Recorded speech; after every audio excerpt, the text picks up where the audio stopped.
मारा अब इतना मार के ठिकाना लग जाए पे। गुस्सा इतना बढ़ रहा है उसके ऊपर हम, और लोग खोज रहा है। यहाँ तो जाना तरह लिफ्टर से लेके कौन कौन हमारा आदमी की कमी है पूरे बिहार में।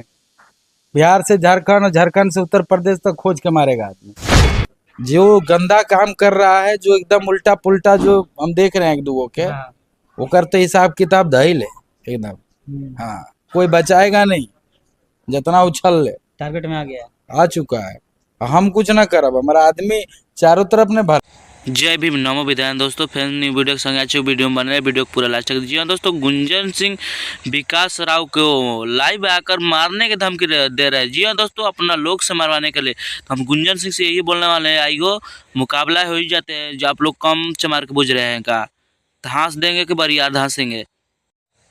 गुंजन सिंह विकास राव को गाना चोरी कर गा दिए है, उल्टी विकास राव का लाइव आकर धमकी दे रहे हैं। जी हाँ दोस्तों, आप सब कमेंट में बताइए गुंजन सिंह को क्या बोला जाए। आप लोग कमेंट में इतना जय भीम लिखिए नु कि इनको बुझा जाए। विकास राव के पहले गाना आए थे ये जानू मारो कोई बात से क्या, गुंजन सिंह लाइव आकर क्या बोल रहे हैं। तो आप लोग कट्टर भीमवादी हो तो मेरा चैनल को जरूर सब्सक्राइब करना, इस वीडियो को ज़्यादा शेयर कीजिए। कोई भी चमार भाई से आंख उठाने के लिए तो नमो।